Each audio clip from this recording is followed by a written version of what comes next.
Just a quick statement about Heartlands. Spend all this money on this what should be a wonderful thing for the area, and then probably charge people a fortune to go and park there, which drives them away before they even got to the place. To me, you just shot yourself straight in the foot. You live about 2 minutes from the place. The thorny issue of parking. Right. Right. I'm gonna move on to the last question, which is from Milo Perrin. Milo or Milo? Is it Milo Perrin? My question is doing good for business? Is doing good for business, Peter? Yes, quite simply. Good. Everybody has a moral responsibility. You employ people, and if you look after them, they do good for you, and you'll do good for them. So it's a partnership. Of course it is. Okay. And with the increasing emphasis on corporate social responsibility and the Social Value Act, Chris, does that move in the right direction as far as you're concerned? Yeah, it's a fundamental thing, isn't it? We all need to get by. We're one society living on one planet, and we're all connected, and we either all swim or we all sink. And yeah, things like disparity of the gap between the lowest paid and the highest paid ever increasing isn't good. And kind of giving something back. We can all give something back. All of us have actually warm, fed, and have a roof over our heads. Maybe all of us should actually, go down, help someone out in Campbell and pull Red Ruth, or do something like that. We can. It's no skin off our backs, and it makes us feel better as well. Better for business, for sure. Selma, you're nodding. Yes, anything to add? Yes, I think local companies in Cornwall are very good at putting something back. Yeah. And supporting the arts and the creative industries. So Can I just say, yes, we're all gonna in praise of Cornish businesses, at the Community Foundation we distribute about £600,000 a year to community causes, about 400 grants every year. We have fantastic support from the business community. We have a club, Cornwall 100 Club, supported by some great businesses, some of which are here tonight. Yes, not too much advertising. Thank you very much. I can still say thank you. Thank you very much to those who know who they are, who support us.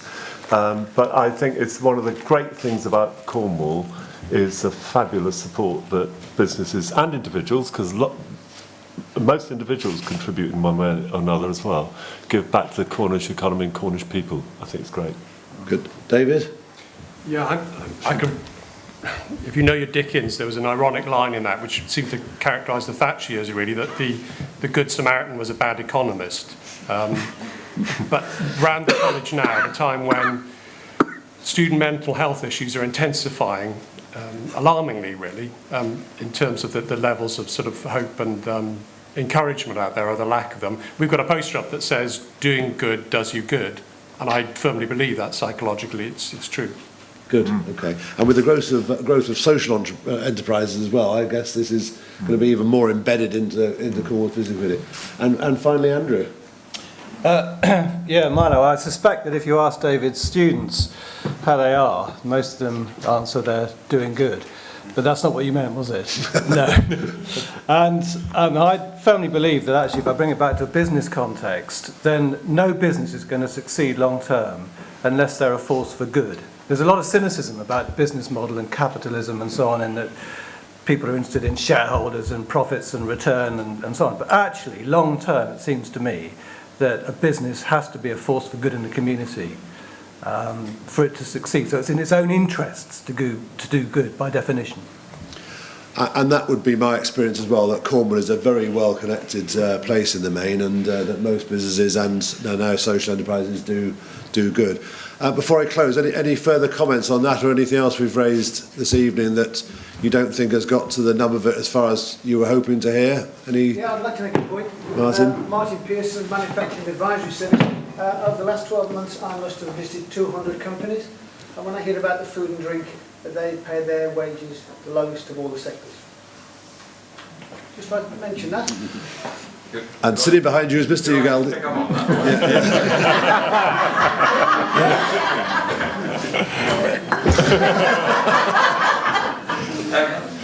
Yes, there are some ordinary, fairly low-paid jobs in the sector, but also in our business, increasingly, there are some really high-paid jobs and really skilled jobs.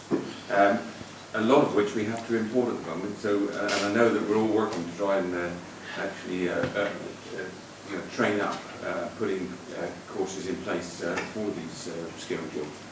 I think the food industry has a great aspiration to pay a lot better wages, but also there's a huge aspiration in this country for cheap food. And I'm saying that one man's cheap food is another man's cheap labour.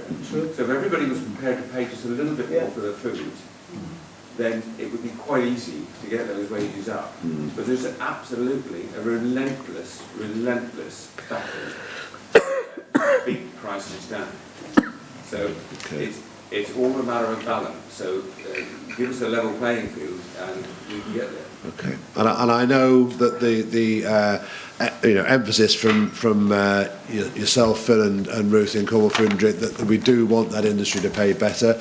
And Cornwall, unfortunately, is blessed with a few industries which are notoriously poor payers, tourism amongst them. So we do need to, I think, all work towards helping our lowest paid get to a level which we find acceptable in the 21st century. Right, I'm going to close it there because we've gone way over time, which is a shame because there's absolutely loads more questions I've got here, and I'm sure hundreds more that could be raised about Cornwall's future. I'd like to thank our panellists here who've been knowledgeable, positive, I'm pleased to say, and very passionate about Cornwall and Scilly. I'd like to thank the LEP for their generous support for the drinks and canapes, which have been beautifully created. I haven't had any yet, so I'm hoping you've left some. Beautifully created and served by Truro and Penwith College's hospitality students. Without their efforts, it would have been a very poor affair. So, and the wine was sponsored, as I say, by the LEP, so that was good as well. I'd like to thank Truro College for their hosting and manning or womaning of the event, and I thank you all for turning up on a bit of a miserable evening, for being interested, and for participating, and for wanting to make Cornwall and Scilly an even better place to live in the 21st century. And I'm sure there's lots of other things to say, so I look forward to talking to you over nibbles in the foyer downstairs. Thank you, one and all, on and hag all, and Kona bis Vicken. Yeah. Thank you, everybody.